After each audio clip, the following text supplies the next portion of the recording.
Moses is passionate about leadership, entrepreneurship, innovation, and empowering young people to create meaningful impact in society. He is also a proud father of 3. So we are blessed to have you, Moses, tonight. You are a gift to us on this special day of our graduation. This is cohort 6 of this masterclass. We have had 6 of these masterclasses running, and tonight we are graduating our 6th cohort called the Multipliers. You are welcome to speak to us. We are blessed to have you. Hi, everyone. Good evening. I'm so honored to be here.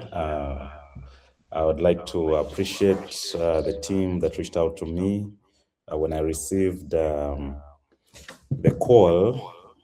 I was thrilled about this, and I believe what I've been doing is what made me to be considered for this. When Kevin called, I've served with Kevin.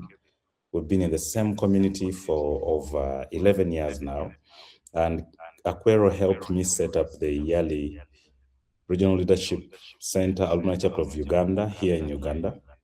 And when I was the chairperson, she served on the committee of the events chair and made sure that very many alumni engaged in the chapter activities that we organized throughout the country. So when I received her call requesting that I be the guest of honor today, I couldn't say no. What she did for me at that time, the kind of energy and effort she put in voluntarily without payment, the trips she made with us across the country without refund, spending her own money on transport, accommodation, and meals, she deserved this. And I didn't know she was part of Steadfast leaders. I wish I had known earlier. I would be part of the facilitators you have. Kevin, you should have warned me about this way earlier. But I'm happy I'm speaking today. So when they reached out, they told me I'll be talking about stepping out of the people pile, a multiplier's survival guide for the real world. So what I'm going to say is something I have experienced. Now that you're stepping out, I would like you to take this final facilitation serious. There are no slides to share for you to keep reading and revising. This is specifically for you to carry out there as you go to live out the 7 habits of highly effective people. So Steadfast leaders, I'm grateful. And to you, Regina, the one who sent me an email, thank you so much. The COO, the mentors, the distinguished guests that we have tonight, and above all, the stars tonight of cohort 6, the multipliers of the day. Congratulations on what you're having. I was told you're 27 formidable leaders. You are representing incredibly many nations across the continent. I'm a big Pan-Africanist. I believe Africa is the destination of everyone in the world. So when I see more countries coming together for such things, I'm really honored that I'm giving this speech.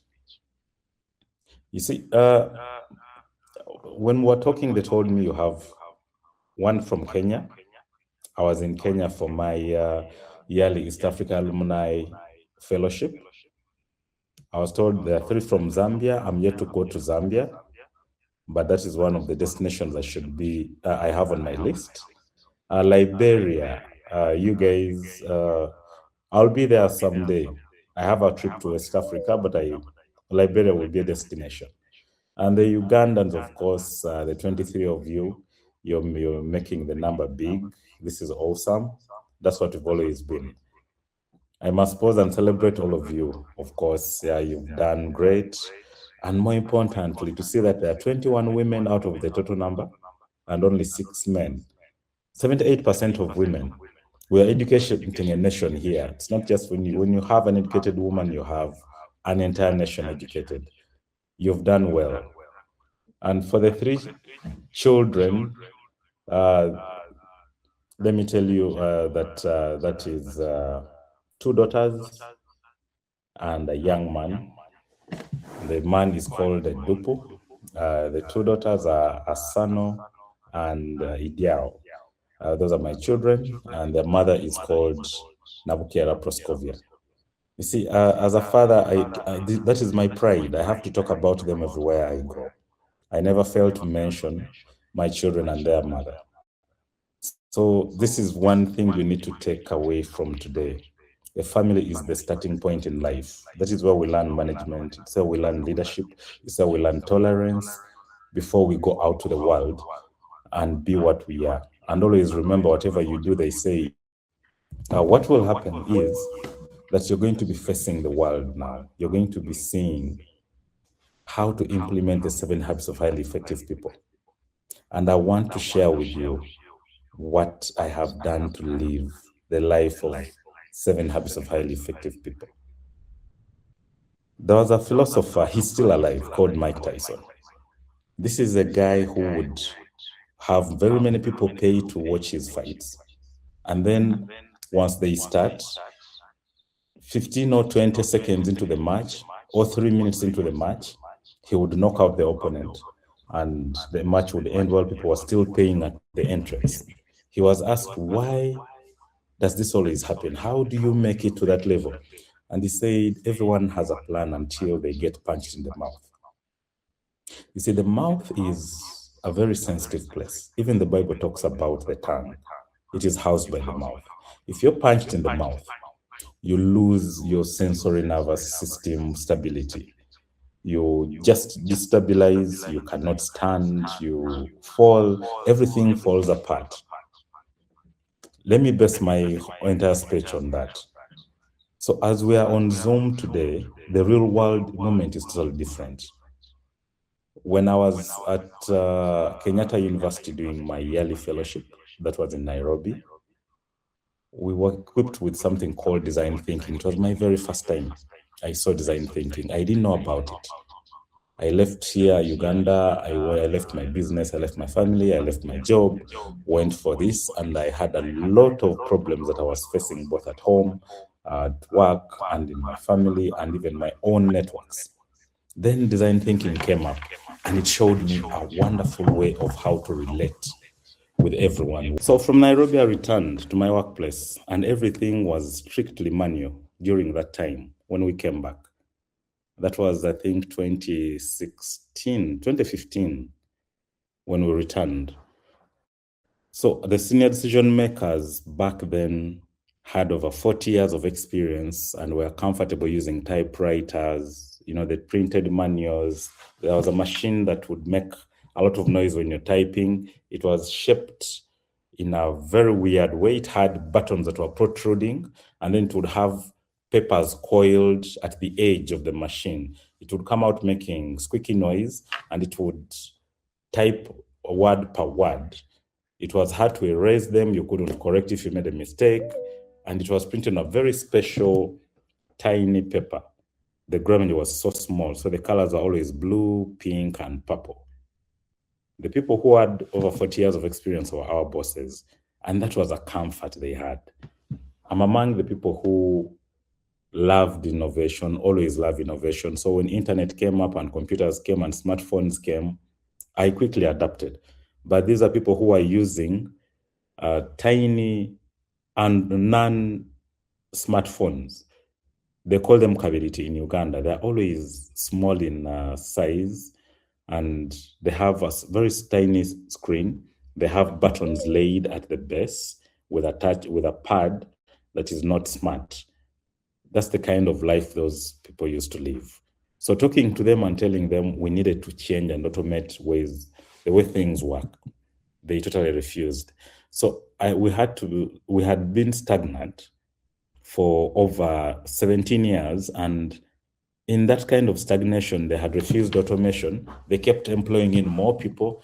Even career growth stagnated. At that time, we were about 42 people in the same department. And I remember we had only one principal. We had no manager. We had 3 seniors, and the rest were officers. Imagine the kind of fights that were there, saying that the positions of seniors, everybody wanted to be the next senior, and then the seniors that were there were also scheming to become the next principal. Nobody would get promoted unless the principal died or resigned, so that one senior goes up, then one of the officers becomes a senior. And that's how bad the situation was. And it was happening here at Entebbe Airport. So I come in with a lot of energy and I begin pushing for automation systems. I tell them we can make a difference. We can change this. We can change the organogram. We can advance. We can become independent. And through such fights, we managed to get a management position and appointed our first manager. And through my way of lobbying for this, I was a president of the association of the Uganda Information Management Officers Association. That association fought so much to make sure we get a manager. So once we got one, who is a lady, by the way, so my boss is a woman. Women do amazing. When she took over office, she listened to people with good ideas and she opened up the system. She also lobbied in management. And using the 7 habits of highly effective people, I managed to package my communication and my lobbying to come up with a good management paper that she would go and present. It so happened, it went well.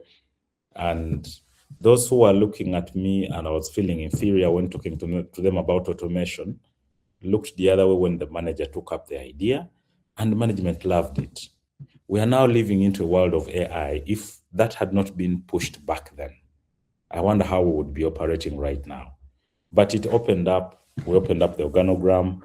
We now have over 19 senior positions. We have about 5 principal positions from 1, 19 senior positions from 3. We created more room for employment and we rose from about a little above 40 to now 67 people. And the department is still growing. And I'm still pushing for more to be recruited. That the real world will immediately test whether your 7 habits mastery is just academic theory or something that is unshakable and an anchor that you can always put down when you want to put your point forward. So this is when I want you to understand that private victory is not just something you dream. It is an independent move that will always be very scrutinized under fire. Many people tried to find loopholes in what I was proposing. They fought it so hard, saying, how can a junior officer come up with ideas that people with over 40 years experience cannot think about? But we did it. We managed, and the department is now independent, and it's okay. I'm sorry, you can hear someone calling my son in the background. Sorry, I'm home. So the interference, don't worry about it. I'm not in office since we're having this in the evening. So now let's talk step by step through how you translate these habits from your notebooks and the virtual trainings into the real world survival. I've just told you what I went through as a junior officer. Let's start with habit 1, being proactive. This is mainly about the circle of influence. And this is when whatever you will be coming up with will be put under fire and scrutiny. When I relate to my aviation experience, proactivity is not a polite philosophical debate in our area. Our field is highly sensitive. So whatever decision you make is a matter of life and death. Any slight mistake you make can gradually grow into a bigger problem, and then an accident could happen and you kill over 350 people who are on board an aircraft. So what happened to me was on May 12th in 2016. That was about 6 or 7 months after I returned from Nairobi, while serving as a junior aeronautic information management officer. There was chaos. Those who are in Uganda remember that is when the president always swears in whenever he wins the election. So in 2016, May 12th, he was swearing in. There was tension. There is a road from Kampala to Entebbe. Back then, we never had the expressway. We still had the old Entebbe-Kampala road. And there is a market called Abaita Ababiri. The president of Nigeria had come in to witness the swearing in. And the opposition leader at that time was called Kiza Besige. Besige had been tear gassed in the eyes. He had fallen sick, so he had gone to Nairobi hospital for treatment. He chose to return on the same day that President Museveni was being sworn in. He comes in, lands in Entebbe, and his supporters come to meet him in Abaita Babidi. At the same time, the procession was taking place in Kololo, where the president was being sworn in. Nigeria had a problem. Goodluck Jonathan had a challenge. Goodluck Jonathan has always been a lucky guy, like his name says. When he was in primary, he was a vice, and something happened to the class, the school head boy, and he became the head boy just because the other one had a problem and left. Before he became a minister, or he was still a deputy, something happened and he became a full minister. Even becoming president, the sitting president had a problem. Either he passed on or had an attack or became incapacitated. And Jonathan just became a president like that. He was always happy. He would come in as a vice. Something happens to the one in leadership and he takes over. This trend had been noticed by some people who said, this man wasn't voted into presidency. Now that he's in Uganda, let us take over. You can imagine you're seated in Kololo, you're supporting a fellow president swearing in. Then you're called and told, they're taking over, there is a coup brewing, please come back home. He calls his pilot and tells him, we need to go. To start the plane, when I get on board, we just take off. The procedure of aviation is, before you start a plane, you have to file a flight plan. A flight plan is a route that indicates where you're going to pass, where you're departing, which is Entebbe, at what time, how high you will fly, the direction you will take, the destination you will go to. So that was Entebbe, that is Uganda, to Nigeria. I was the one on duty. The pilot had not filed the flight plan. And he requires to pay navigation charges. Navigation charges mean you pay for the navigation service we give you to direct you in the air so that you travel safely. You pay for the parking fees when you're parked overnight. You pay per passenger. That is about $50 per passenger. 40 is for the airport service charge, and the 10 is for security services. That is $50 per person. That money hadn't been paid. They had to pay this.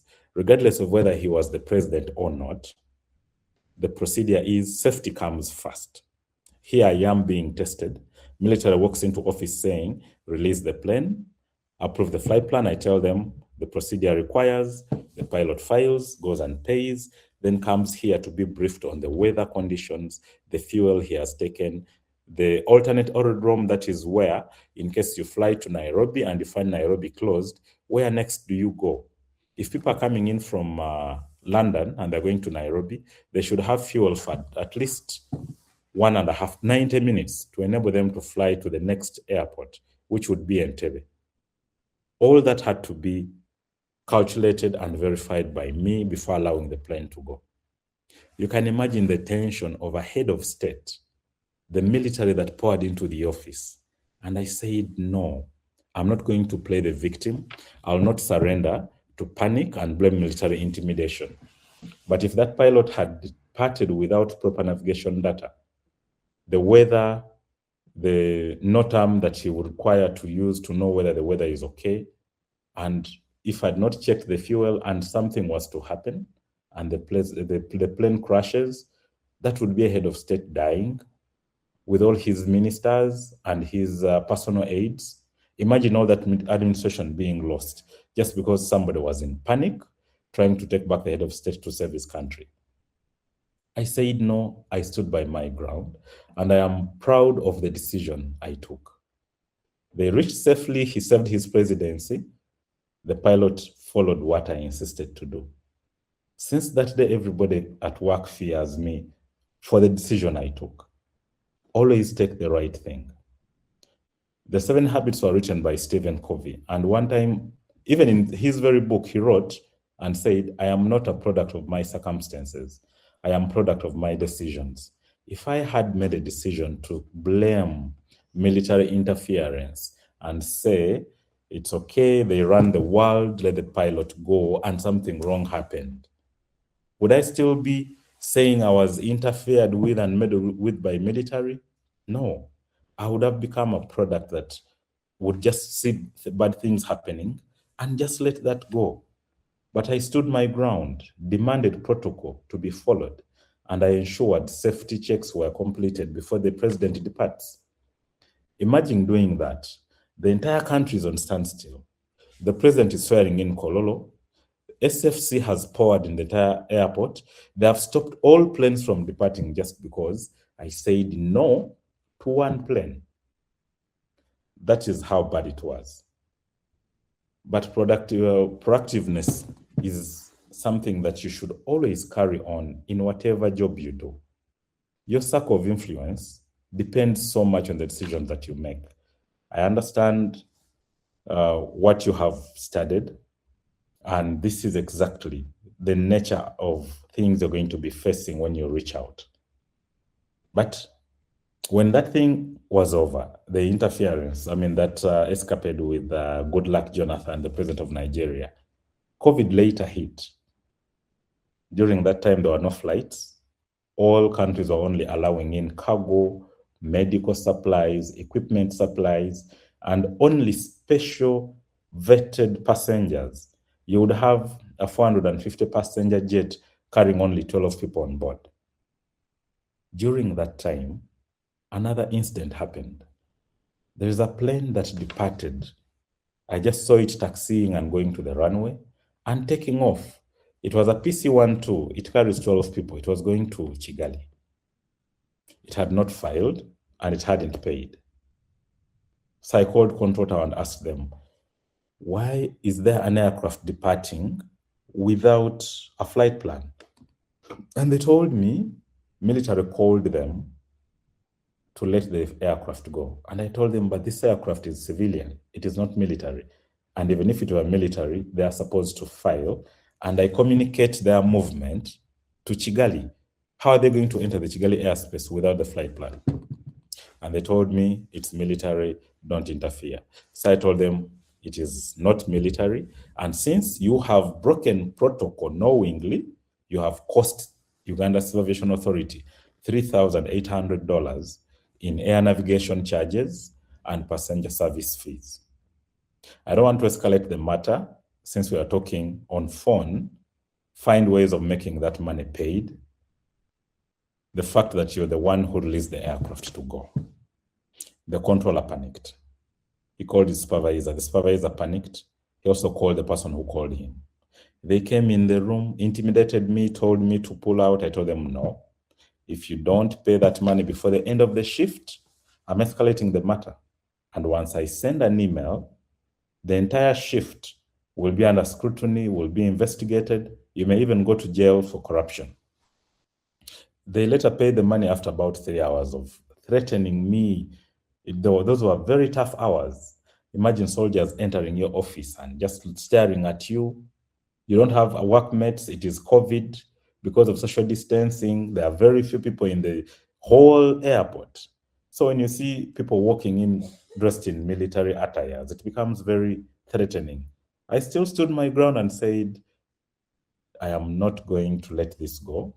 I will solve the problem without destroying the relationship I have with people around me. That is what it means to always stand out and be proactive. I took my decisions and made things work in those two instances that happened, before COVID and during COVID. So as you be proactive in whatever you do, 1, stand your ground, 2, do always the right thing, and 3, never be intimidated by anybody as long as you know you're on the right track. But don't burn bridges while doing it. Always keep those bridges intact because you'll always need each other. Once you've started being proactive, then that is, as you're being proactive, always have that end in mind. So what was the end in mind in the two scenarios? I was thinking about the president. What will happen if he crashes? I was thinking about this aircraft that left to go to Kigali during COVID, without clearance, without payment. $3,800 missing. Who would be to blame? How many people are going to jail because of that? What is it I would do? If I don't act, how is it going to end out? Now this takes us to beginning with the end in mind. There is a writer who wrote, I think, Song of Lawino about the hummingbird. You need to read that book, The Hummingbird, where there was a small bird that would carry water from a big lake, going and sprinkling it over a burning ocean, and the big animals were there laughing at that bird. I'll explain that later, but before we do, I realized from the program and also from the email that was sent that there was a question that was posed to you in week 1, if you remember, that said, what kind of person do I desire to become? That was under habit 2, having the end in mind. So having the end in mind is about turning what personal vision into blueprint for societal contribution. The things you think about, the things you want to do, how are they going to turn out? The things you plan to do, what is the outcome after you implement them? I told you earlier how I served as the vice chair, as a chairperson for Yale, Uganda. During that time, we used to move around the country with Kevin Aquero, and in one of the conferences we were at, we were talking about value addition and how to do business and how to register businesses. One lady asked me, she stood up and said, what can I do to help my single mother, a smallholder cocoa farmer, earning less than 1 kilogram, while middlemen and brokers exploit her? When you're in a conference, now like here, if a person asks, the first thing that snaps in my mind to answer is to add value. I just told her, just add value. Just add value. Just add value. And we know remove the shells the way you remove the taste from the G-nuts, groundnuts, crush them the way you crush groundnuts, and squeeze out the oil. You all know that groundnuts have oil. You separate that oil from the pulp. The oil is what turns into cocoa butter. Then the pulp is what they call the cocoa cake. You crush that into drinking chocolate powder.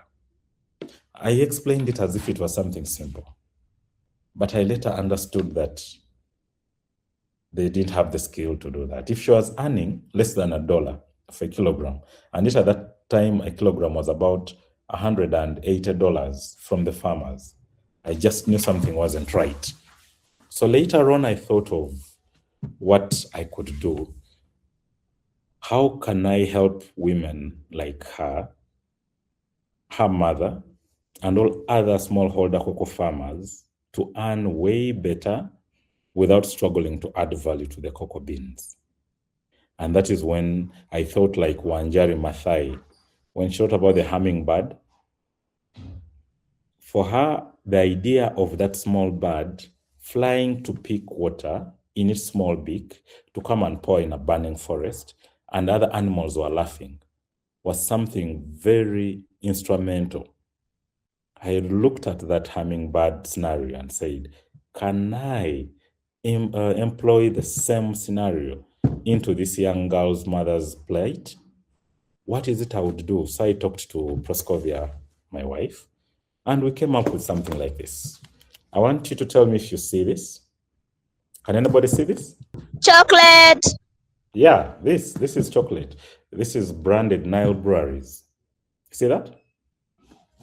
This one is branded. Who can read what this one is branded? What do you see here? Tembo Stills. Tembo Stills. So this is what we do. We are not on retail. We started a chocolate making company. So we buy from these old women, me, my wife, and a few other partners, the smallholder farmers. So what we do is we get the cocoa bean, we roast it, crush, and we customize chocolate. So this is how you open this. Inside, you'll find a foil wrapped bar. This bar, if you open it,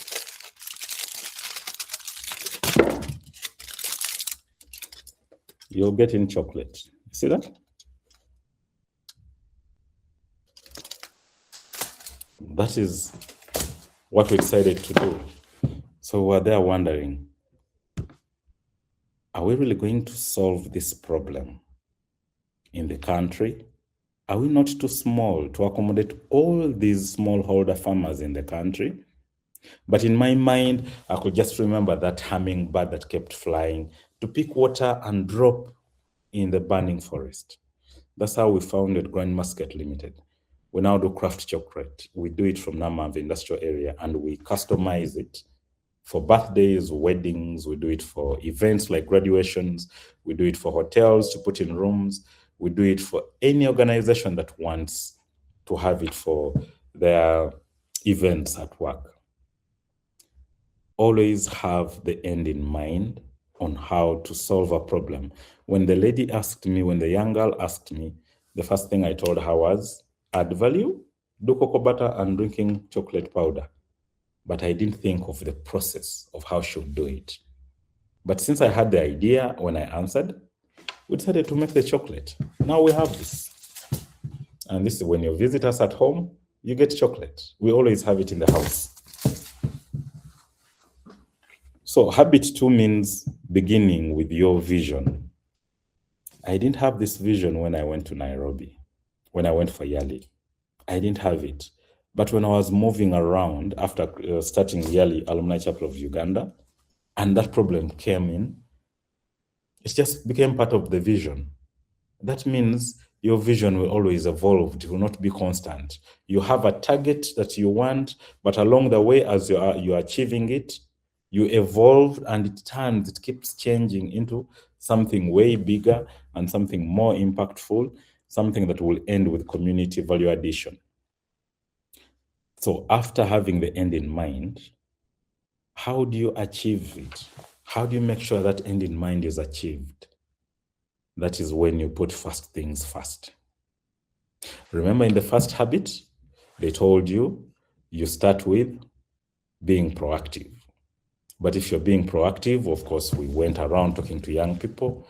Then there came that question of how to help the single mother, smallholder cocoa farmer. Then the end in mind came in. So after the end in mind came in, how do you make it a reality?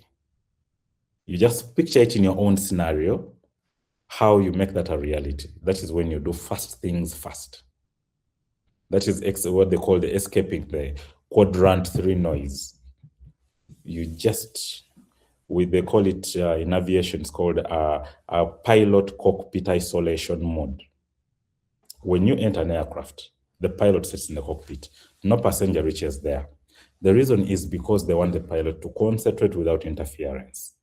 The pilot has a lot of decisions to make from the time they depart Entebbe to your destination. They don't want to be interrupted in any way. All they will do is talk on radio, telling you, welcome aboard. This is Emirates Flight 882, Entebbe, Dubai, and they'll give you all the instructions, and that will be it. They'll talk to you midway the journey, and then when you're going to land. The rest of the time, they are fully isolated. They're doing what needs to be done before engaging the passengers. That is when you do first things first.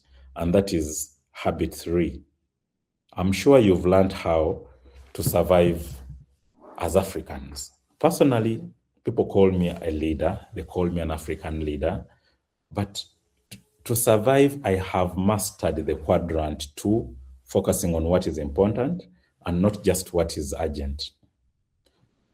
We have this problem across the sub-Saharan Africa. People clutter their desks with a lot of things instead of isolating what is more important. When you look at the 12 million young people entering the labor market every year in Africa, this is just Africa alone. 12 million young people entering the labor market every year. Now, even you tomorrow, you're joining the 12 million people. Only 3 million get formal wage jobs. Only 3 million get the formal wage jobs that are created. Where shall we get the jobs for the remaining 9 million people every year? The jobs are already saturated. I told you I'm in Civil Aviation Authority. I joined in 2010. And from the time I joined in 2010, only 6 people have retired in a period of 16 years. Only 6 people. When I joined, we were about 32. We rose to about 48. Now we are over 60 people. And only 6 have retired. That shows you that every year 12 million come in, and yet they have to face competition with people who have been serving for longer, people who still have years ahead to retire. This is the reality of the world we are getting in. So Africa has about 55% getting full human potential utilization. The human capital we have, only 55% is utilized. Why? Less than 40% is employed, and the remaining are the few creative people who say, let me start something, let me start a chocolate company, let me create jobs. They're just a few. The rest are just surviving hand to mouth. Over 45% will wake up in the morning and say, let me visit Kevin, she'll give me tea. Then they go and visit Norman, they give them lunch. Then they come back and they're like, the day is done. The next day they say, I'll go and play video game at Moses' home. I'll have lunch there. That is how they're now surviving. And before they know it, 7 years have passed, 12 years have passed. Their counterparts have married, they have had kids, they have jobs, they have houses, and they are nowhere. That's the reality that you're getting into. But why is this happening? It is just because of something simple. Professionals spend all day putting out quadrant 3 operational fires instead of building quadrant 2 strategic systems. I've just told you about the pilot cockpit isolation mode. You see people on social media coming up and beginning to buzz and fight and talk about things that don't concern them. The time they waste on that social media would actually work better if they used it to make research on adding value to a product. Why do you waste time fighting the noise around you? Why don't you just cut it out? Why don't you give yourself a target and say, I am taking 6 months away from WhatsApp chats, away from Facebook chats, just concentrating on LinkedIn for connections and using my social media noise making into research and reading. I didn't go to a culinary school to learn how to make chocolate. I visited a company called Rita Sport in 2023 December. But by then, I already had this brand. I already had chocolate in place. And to learn how to make it, I would just go online and read. How do you make chocolate? Even you yourself right now, if you try to Google how to make chocolate, you will get all the recipes there and you will try it out. We tried it from our kitchen all through during COVID. We tried it out all through during COVID and it worked out. And we gave people free samples during COVID. Kevin will tell you how I used to give Yale alumni on every event free chocolate. We were just trying it out and they were giving us feedback. I would carry about 400 pieces, take them to a social gathering, give out to people free of charge, and tell them, I read about this on this website, so I've tried it out. Tell me how it feels like. That is how you cut out the noise from the quadrant 3 noise. Focus on the quadrant 2. What is your area of influence? How important is it to you? How can you solve that problem? Use your time to figure it out. Don't spend most of your time on social media just abusing among how she's putting on a very expensive dress, how she bought a Rolls Royce. That is not your area of influence. That is your other unnecessary noise. How about focusing on what you can do to generate income for your family, for your friends, and you concentrate there? Have you noticed that there are no businessmen that make a lot of noise in the political arena? Have you ever wondered why rich people like Dangote don't come out to talk bad about presidents who are governing their countries the bad way? Have you ever wondered why? They spend their time thinking of how to build another oil refinery in East Africa. That's how they spend their time. When he wanted to bring internet here and Safaricom ganged with Vodacom and they fought him out of East Africa. He didn't talk to the president. He didn't abuse the sitting presidents back then.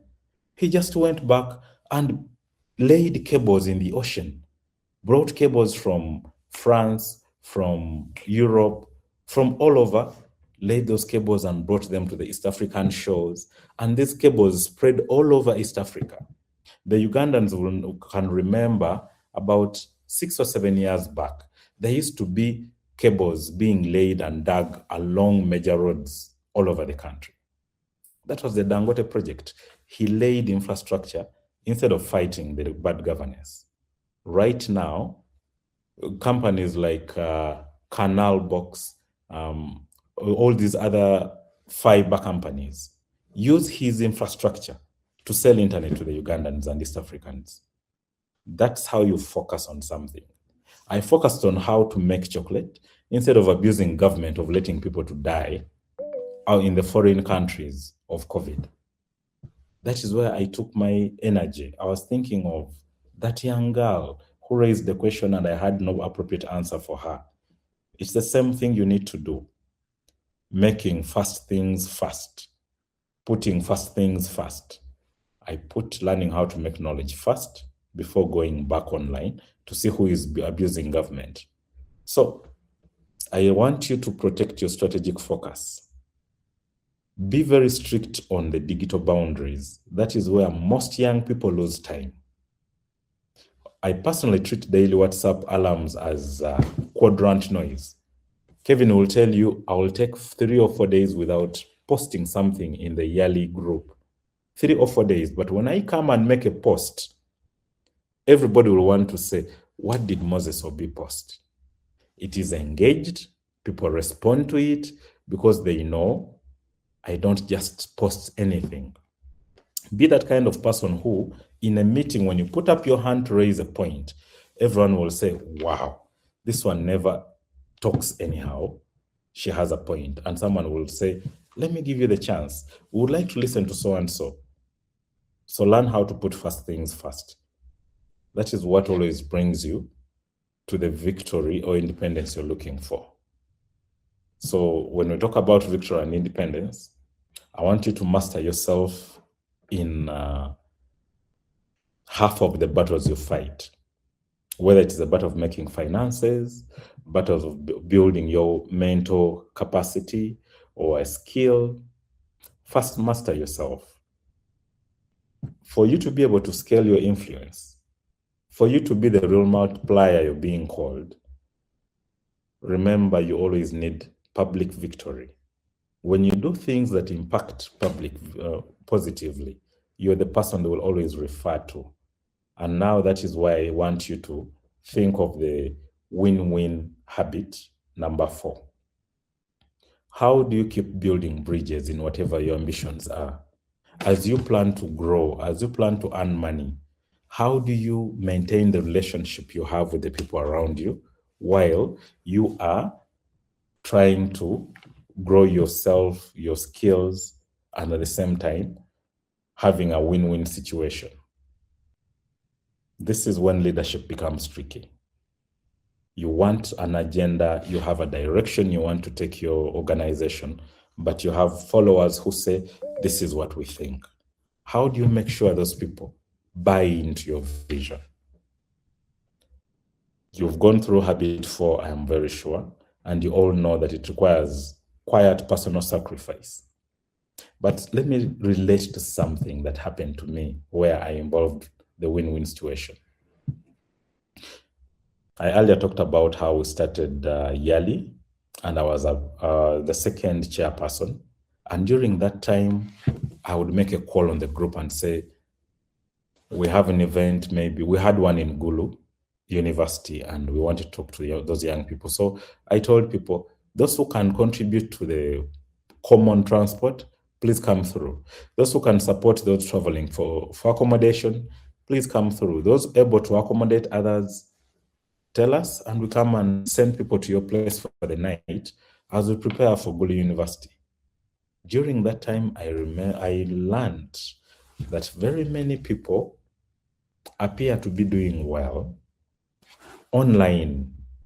They are posting edited images, they are posting filtered photos, but they are really doing badly.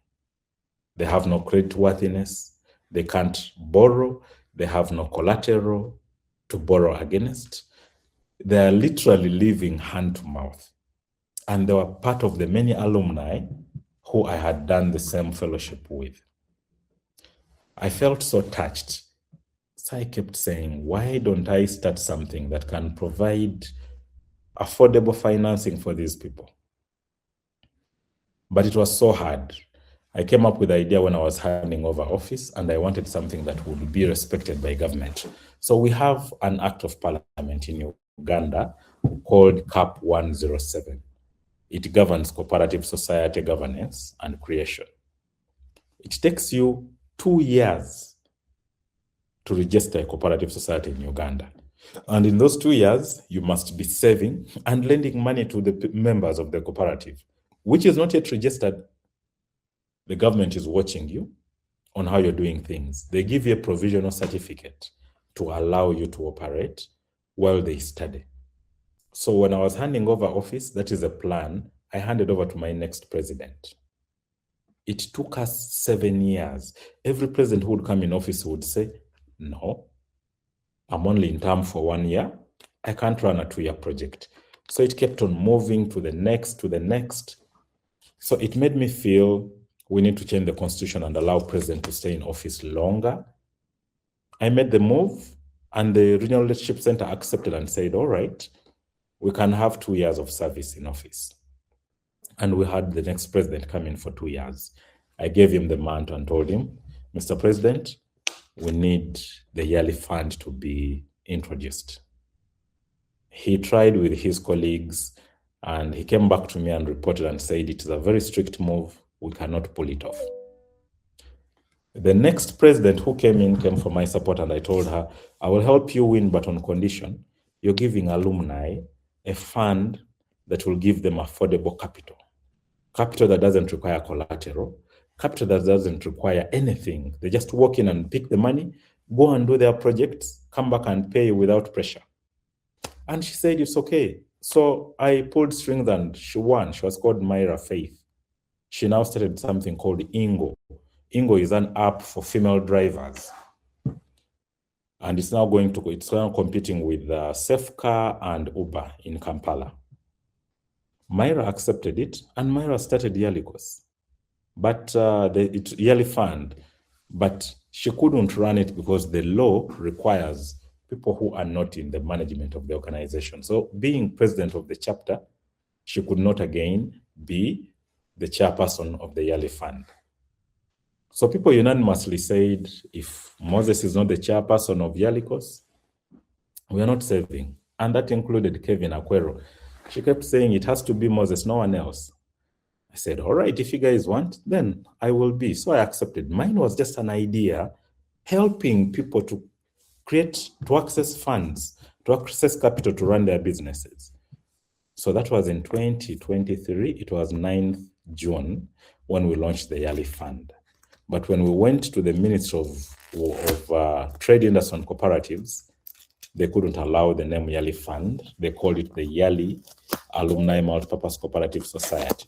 And in short, it's called Yearly Course. If you can see this is our logo, Yearly Course. This is Yearly Alumni Multipurpose Cooperative Society. I wear this brand everywhere I go with pride because it has done amazing for the alumni. I was looking for a win-win situation. How do we move forward together? If I am advancing in chocolate, if I'm advancing in printing, I'm advancing in aviation, is it okay for me to be among the few people who are actually seemingly doing okay in the chapter? How do I bring everyone else on board?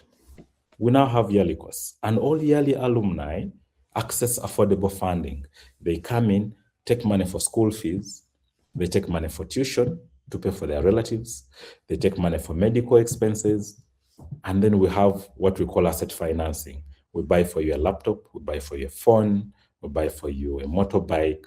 We are still at that low level. We don't go above 25 million. The beauty with this is you do not need collateral, regardless of the amount. You don't need collateral. You just walk in and tell us. If it is asset financing, we buy the asset for you.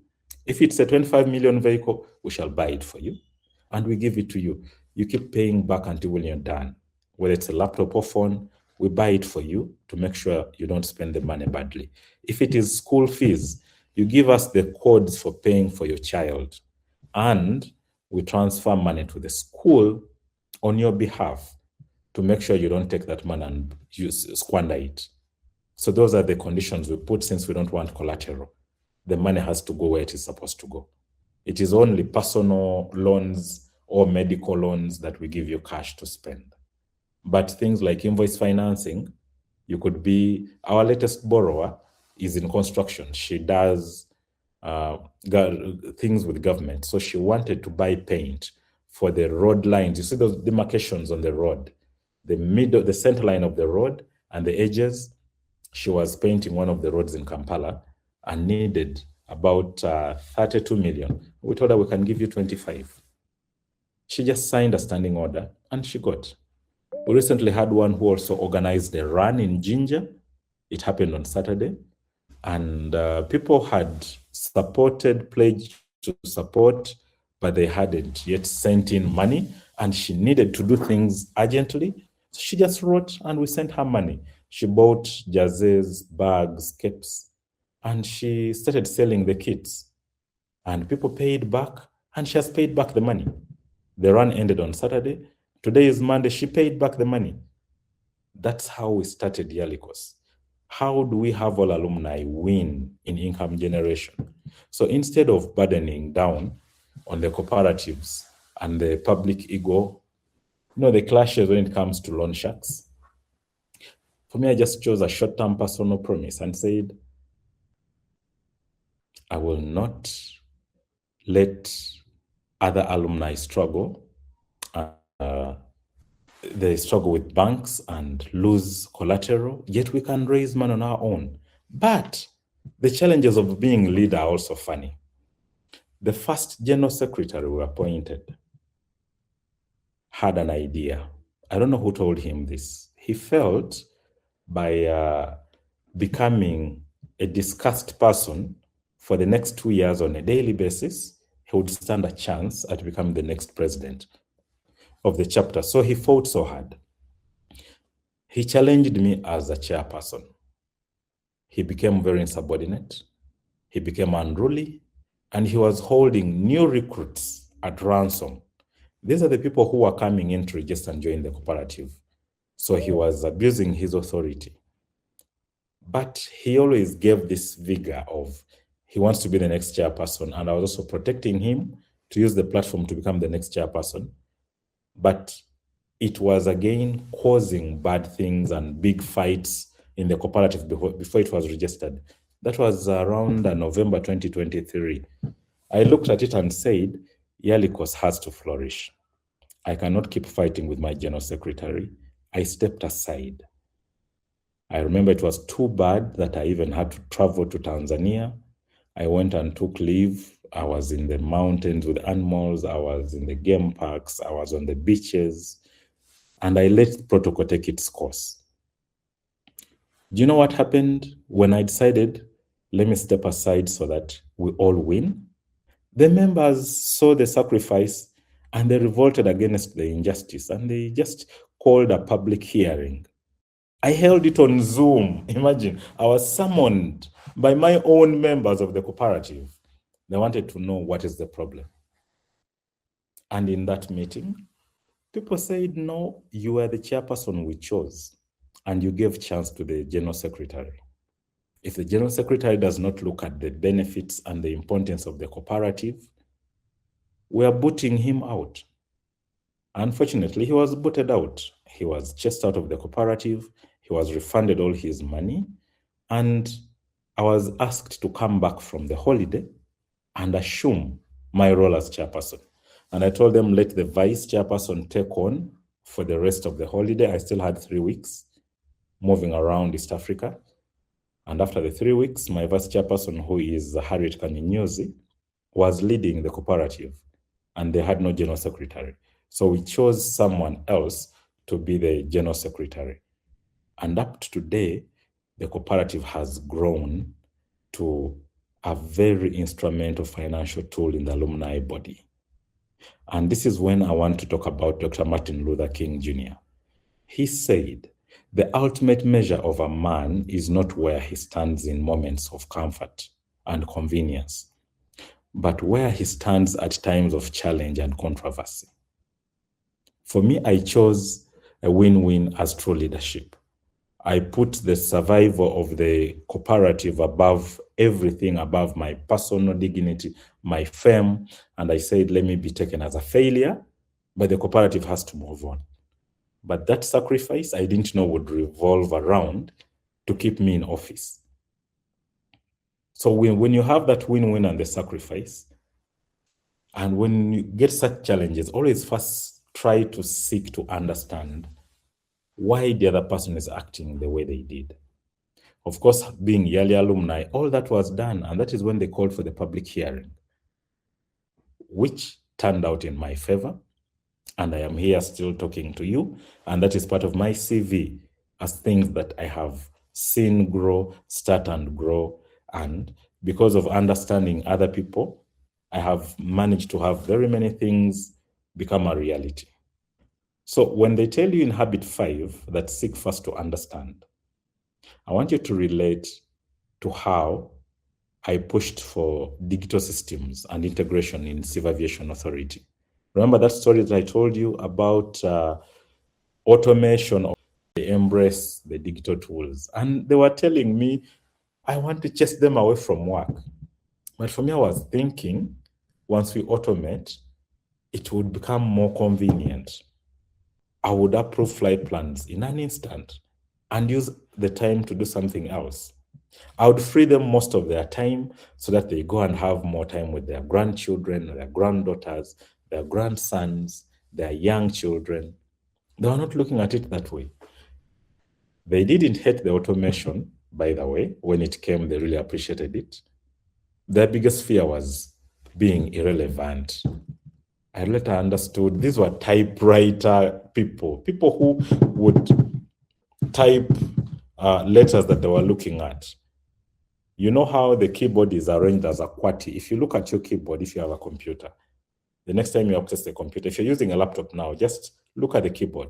You're going to see letter Q is on the extreme left, followed by letter W, letter E, R, T, Y. That is the QWERTY. The word QWERTY comes from that. So we put our fingers on the keyboard in that way. So this finger goes to Q, this one goes to the W, E, R, T. That's how you position your fingers on a keyboard. Mastering that thing was so hard for these old people. They couldn't do it. And because of that, we had a few computers in office and they would struggle using it. When I told them we should automate further, they feared the irrelevance. So once I took it to understand their perspective, I stopped lecturing them on the part from the audit query side. So I listened to understand them way better, and I proposed to my manager, we need training for these people, but we cannot do it in the country. They're too old. If we take them to MTAC, they're going to be with their grandchildren in the same class, learning how to type. So I proposed that the people who are going to supply us the automation system should take them on factory training. And the manager looked for money, and all these old people were shipped off to Germany. They went to a company called Indra Avitech. They spent 2 weeks there. They were exposed to how the tool works. The first week was about learning how to use the keyboard. The second week was how to navigate the entire flight planning systems and air navigation systems online. They came back as the biggest champions of the automation system. Seek how to understand others. I found ways of breaking these old people. And when they got that trip to Germany, they got the training, they came back and they were the champions of the automation. And that's how the problem was solved for me. When that was put aside, I felt a big relief that the paperwork, the manual way of doing things had gone, and the output went way so high that we even got certified in ISO 2005 certification. Our department was the very first to be ISO certified in the country's aviation network because of what we did. But now this brought for us synergy. I want you now to relate to habit 6, to synergize, to cross-border multiplication. Habit 6, if you understood it well, you will appreciate that it says synergy is 1 + 1 = 3 or more. Yeah, that is wrong math, I believe. But how does it equal to 3 or more? If you say 1 + 1 = 3 or more, it looks at the output that comes from collective effort. If I did something alone, if I championed this automation alone, without finding for ways of including all these other people who are worried about losing their jobs, we wouldn't be where we are currently. We would still be manually doing things. I wouldn't be here talking to you.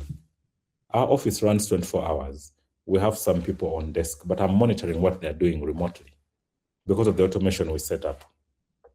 So I want you to look at it in this way. I want the Kenyans, the Zambian guy, the Liberia guy, and the 26 Ugandans to imagine the cross-border value chains you can build if you combine Uganda agriculture, Kenyan technology, and some Zambian enterprises, and then the Liberian trade together. And then you stop competing in small local silos and start synergizing across borders. You are one special cohort. You're having very many countries. If yearly course was not limited to the jurisdiction by our government, don't you think this would be a big bang in 11 countries in East and Central Africa? We have over 14 countries that did yearly East Africa. If each of those countries takes up the model of yearly course, we bring our money together and we start the first bank in Nairobi, then we move it to Kampala, then we move it to Dar es Salaam, then we move to the rest of the East and Central African countries. Is there a force that would stop us? You are now cohort 6. There are other cohorts. There is 1, 2, 3, 4, and 5.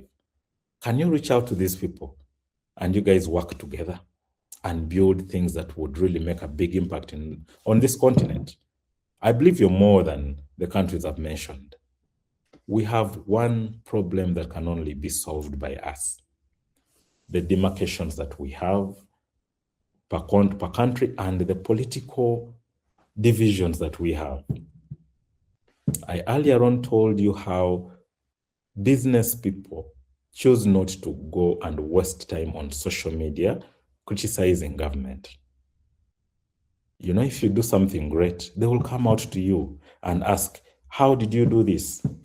I have been approached by European Union because of this chocolate. I've been approached by Enterprise Uganda because of this chocolate. I've been approached by different universities asking me how I came up with this product. They call me to go and speak, talk about its journey and how it came to be. People are always watching. People are always seeing what you're doing. I wouldn't be here if Kevin Akwero had not been watching what I'm doing. Don't think people are not seeing what you're doing. Whether it is good or bad, they are seeing. Be the people who support each other. You synergize and you mention each other's names where you're not. I wasn't there when Kevin proposed me to come and speak. You don't need to be in that same conference room when your colleague talks about you. But that only comes up if you synergize as cohort mates who want to make a difference. And with that, I want us to step out of this graduation ceremony today as the true people pile by looking at habit 8, which talks about sharpening the saw. This is the only way you continue your self-mastery. It's the only way I become better at the chocolate, because every week I spend 12 hours every week reading about how to make it better. And those who have been eating this from the time I started keep telling me it has gradually become better over time. But how do I do that? I keep on sharpening my saw. And here I do it by reading more about chocolate, practicing more, writing down recipes, revisiting to correct the mistakes, and make it better. When we say the people pile, we don't just mean the comfort. When that word people pile is mentioned, that's, let me say, it's an overcrowded crowd of average performers. I want you to be so special. You stand out of that crowd of overperformers and you become consistent in your professionalism so that you don't stop learning, you keep listening, you keep reading, you keep asking the right questions. You implement all the first 6 habits of highly effective people. When you do that, then you will continue sharpening your saw. As you log off tonight, I want you to step out of the people pile and be self-directed in learning. Don't be in the crowd of the entire cohort. First, individually go and build your own skill. Then spend more than half your time learning what is better for your skill, what is missing in making you great at what you do. I used YouTube a lot, so much, when I was learning how to drive. To design. There was this, I ran for off-campus affairs office in Inspira Hall in Makedo when I was doing my undergraduate. And I requested for posters.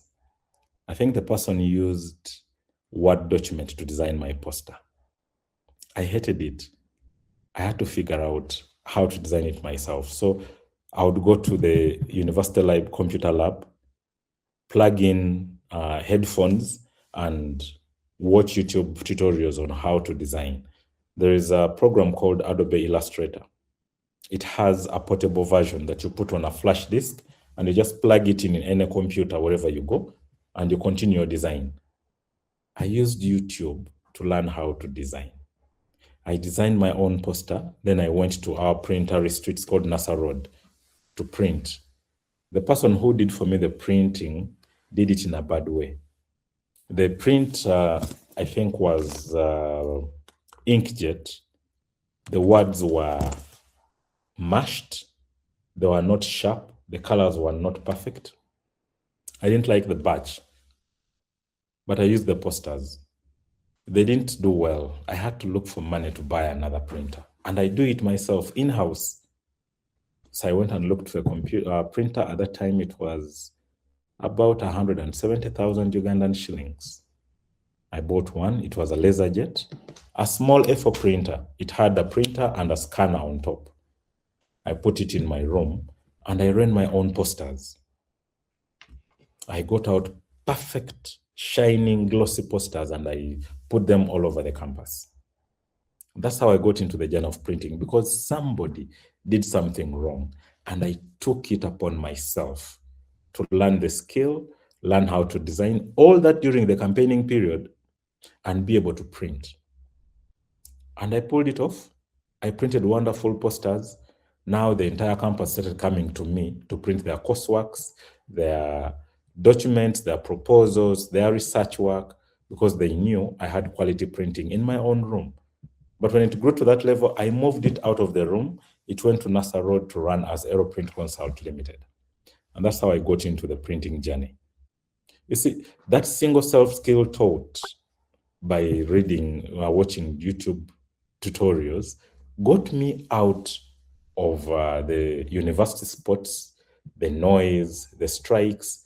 Whenever people would go for away, I would just go and lock myself in the room. And I used that time to learn more about designing. I taught myself. I managed to set up Aeroprint Consult Limited.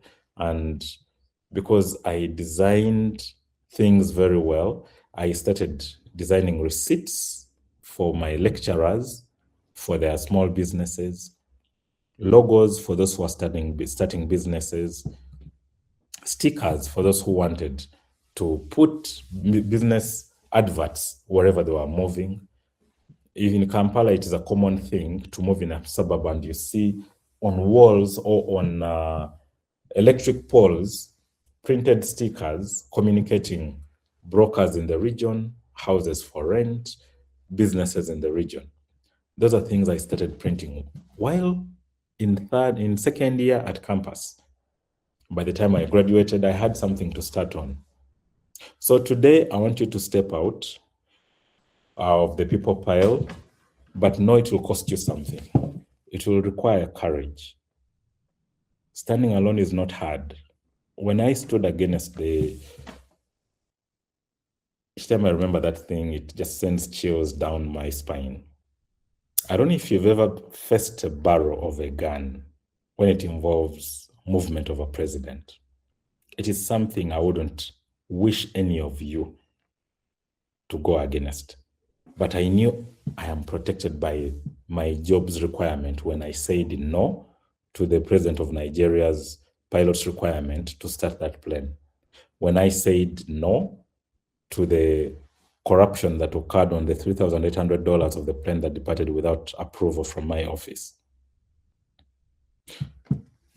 You need to take charge of things in your hands. And I want you to relate to this in November 20th, it was, I think, 23rd. That was in 2025. I want to give you another scenario. In the district is Tororo. The Kenyan president, the current sitting president, that is President William Ruto. He met the Ugandan president, President Museveni. They were launching a $500 million project. It's a cement factory. It's called Davki Steel. No, it's a steel company. It's called Davki Steel. They were breaking the ground. So the owner of Davki Steel flew in from Nairobi in a private helicopter. Kenyans are rich. Even their members of parliament fly helicopters. The president of Kenya also flew in, but he was already in Kisumu. So he just used a helicopter, a military helicopter, to also fly into Tororo. His crew, that is President Ruto's crew, prepared to fly him back to Nairobi. So the pilot radioed control center in Entebbe and requested to start and fly. So control center reached out to my office and said, Moses, we have a presidential helicopter requesting to start. Do you have any information? I told them, yeah, we are aware of their presence in Tororo, but they have not yet paid air navigation charges. They have not also filed for departure. They have not submitted their flight plan. The same scenario like the Nigerian president. And the moment they asked me, I remember the Nigerian scenario. And I said, but God, why does this always happen on my shift? Why is it that these challenging issues come in when I'm the one on duty? I rarely hear these compromising situations happening on other shifts. But then in my mind, I was like, maybe it is because I can stand for the truth. So that's why God sends these hard challenges my way. I told them they have to pay for navigation charges, they have to fly, they must get a pre-flight information bulletin before they fly to Nairobi. Yeah, it's like last time, of course, military came into my office. But this time, the person who was part of the military, is the same person who was there last time. When he saw me, he said, Moses, it's you. Thank God it's you. I was wondering how I was going to start. Now we need help. Can you guide us through on how to file for the president to depart? I told him, yes. We are now automated. You can just sit there and just populate the entire flight plan there. Then I told him, tell your finance guy to go to revenue and pay. And just like that, things were solved. But the moment I saw military, I thought I was going to go back to the same scenario that happened with the Nigerian president.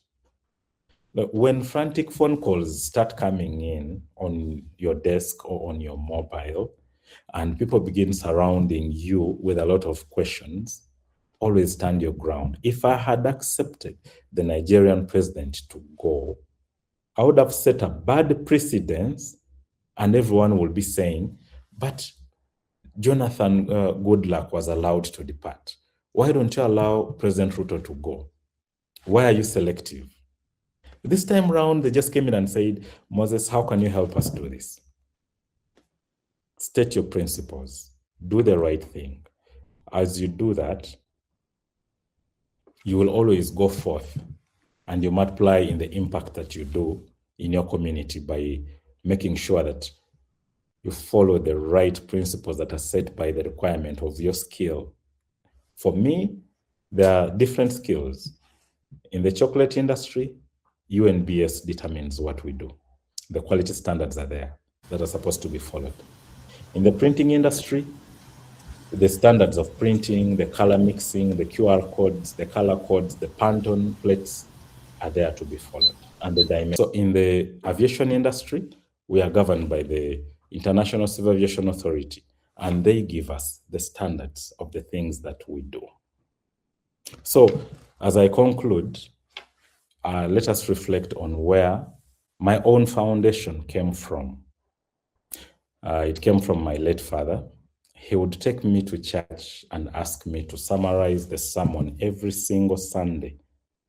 He taught me how to dress like a gentleman, how to respect women, and how to cook. I'm a big-time cook at home, and we compete with my wife, Prosy, to see who does the best food here. Cooking may sound funny to you, for a man being in the kitchen, but it taught me patience and the exactness of following recipes. You know, those simple things of adding salt at this time, add 2 cups of hot water in a cup of rice. That is discipline that you follow. If you just pour any amount of water in the cup of rice, you're going to get soaked rice. So what helps you bring out that nice, scented, separated grains of well-cooked rice? By following the recipe instructions. I need you to take charge from today. The way I always tell my son if I'm leaving home, I always tell him that, Aldrich, you're the man in the house. Take charge, take care of the family. He's the youngest, but when I step out, I'm already training him to be a leader. And he takes on everything in my absence. In the same way, your cohort 6, you're the multipliers. Leadership is not about executive titles, CEOs, founders. It is not about sitting in a corner office. It's not about the certificate you're going to get and putting it in the frame. I know most of you will do that. It is great to have pride in it. But it's about your character, your discipline. Can you withstand the barrel of a gun and you say no when it is supposed to be a no? I'm a big fan of John C. Maxwell. He once wrote that a leader is one who knows the way, goes the way, and shows the way. You have to know the way. You should walk that same way, and you should show others the way. Don't be the person who says, do as I say, not as I do. That is wrong. Never follow that. So as you log off this Google Meet tonight, I would like to hand over and remind you to choose to step out of the pile, of the people pile, choose uncompromising integrity like I did on 3 occasions, and go forth and multiply. Thank you, everyone. I wish you were closer and you all get chocolate. Thank you very much, Moses. Please join me to thank him for this wonderful session. I hope you are really encouraged to stand, especially in tough times. It is easy to give in, but I am blessed that God has given us a living example that in times when things are tough, we will remember to be proactive because we have someone that has gone ahead of us in being proactive. Thank you for being a blessing and a great example in living the 7 habits of highly effective people. At this point, I want to take the opportunity to invite 2 representatives from this cohort, Teddy and Eugene. So let's welcome them with a hand clap, with any of the beautiful emojis. Thank you. Thank you. Good evening, everyone. I am so happy. I don't know. I don't even know how I can explain it. So our esteemed guests, our visionary leaders, our dedicated facilitators, patient mentors, and most importantly, my incredible fellow graduates of this cohort 6, the multipliers. Good evening to you all. My name is Teddy Nachi Ntu, and it is both a privilege and a joy to stand here tonight, to be here. I am glad to be speaking to you right now as we are closing this chapter together. A few months ago, we walked into this program as individuals with different backgrounds, different dreams, and probably the same question: can I really do this? Understand? But what we found was more than a masterclass. We found a family, we found Tuesday deadline. Have when the mentors still call you, you haven't given in your assignments. The moments in class that made us laugh, those icebreakers were so nice. Um, that one facilitator comment that stayed with us the whole week. We found challenge, we found growth, we found each other over the coffees. This journey challenged us. It actually stretched our thinking. It asked us to unlearn, to try again, to show up even when we were tired. But it also shaped us. We learned that excellence isn't about being perfect, it's about being consistent. We learned that leadership isn't about having all the answers, it's about having the courage to ask better questions, to be better people. As we learned, transformation happens when we stop waiting to be ready and decide to start anyway. For me, this impact became real on the day I almost quit.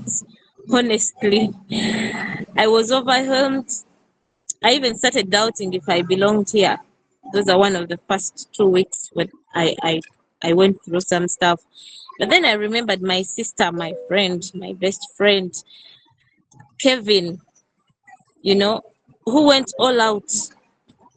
She paid for this class. She told me, Teddy, you have to come for this class. And I knew I had to honor that sacrifice. And my mentor, Josephine, may God bless you. She stayed with me, listened to me patiently. She told me that empathic listening is a real gift, honestly. In that moment, I realized this program wasn't just teaching us skills, it was teaching us how to carry each other. I know many of us have a version of that story. That's the power of this cohort, the multipliers. Tonight, thank you. Thank you to our dear leaders for believing in us, creating this space, to our facilitators and mentors, the whole Steadfast team. Thank you for your wisdom, your feedback, and for seeing potential in us before we saw it in ourselves. Each one of you who introduced us to this program, thank you so much. To our families and friends and support systems, thank you for the grace, the prayers, and the coffees. I cannot forget about the coffees, the great deal. And to my fellow graduates, thank you for making this journey beautiful. Your grit inspired me. And now, to the multipliers, please hear me out. The certificate we received tonight is not the finish line. It is a torch. Go and use what you've learned. Be bold, be kind, be excellent wherever you go. In your workplace, your home, your community. Take the lessons of discipline, collaboration, and faith with you. Let's not just be graduates, let's be difference makers. I hope we apply what we've learned, not just to build careers, but to build people. I hope we create solutions, open doors for others, and remember the ones coming behind us. If this cohort taught me anything, it is that when we stand together, we go further. Synergy. As we step forward tonight, let's go with this in our hearts. We didn't just complete a program, we became a people who showed up, a people who grew, a people who are ready. Congratulations, multipliers. The world is waiting for what's in us. Let's go and give it. Let's give it our all. Thank you so much. Thank you, everyone. Have a good evening. Thank you very much, Teddy. We are grateful. We are grateful for what God has done in your life. Good evening, everyone. Allow me at this moment to recognize our honors, all our facilitators, and also all the past leaders. Allow me also to recognize the something. Allow me also to recognize the presence of my dear colleagues, the multipliers. Thank you very much and good evening to you all. It is with great humility and great joy to me tonight to stand before you and represent all the male of this wonderful Cohort 6, the multipliers. You are most welcome for this occasion tonight. We are not only today celebrating the completion of this masterclass, but we are rather celebrating a journey of learning, a journey of discovery, a journey of friendship, journey of challenge, the journey of growth and transformation. We are all aware that we began this journey from unknown destiny. We came out with different expectations, but now, as we go through this masterclass, as we go through the 7 habits of this masterclass, something beautiful happened today that we call ourselves the multipliers. Our guests tonight, allow me to share with you some of the lessons that I personally take from this program. Is that what I have learned is that growth happens when we are willing to step out from our comfort zones. I also learned that leadership is not about holding a position, but leadership is about listening to others. For me, one of the most powerful experiences that I encounter is that my voice matters a lot, but so does the voice of other persons beside me. I needed not to put off other people's candle, but rather I should let them also shine. To our facilitators and mentors, we are very happy of you. Thank you very much. Thank you for your patience. Thank you for your guidance, your word of wisdom, your encouragement, and for understanding our busy schedules. You did not only give us information, but you sharpen our act ready for mission. We came as participants, but right now, we are living as ambassadors. Lastly, to my fellow graduates of Cohort 6, congratulations, shares. We have made it tonight should not be the end of our journey. It should be the beginning of a greater responsibility to use what we have learned and become the agent of positive change. Let each one of us ask these questions. Whose life can become better because of what I have learned? May we continue to learn, to grow, and continue to shine. I thank you all. I am so grateful. I am so happy that we have come to the end of this program.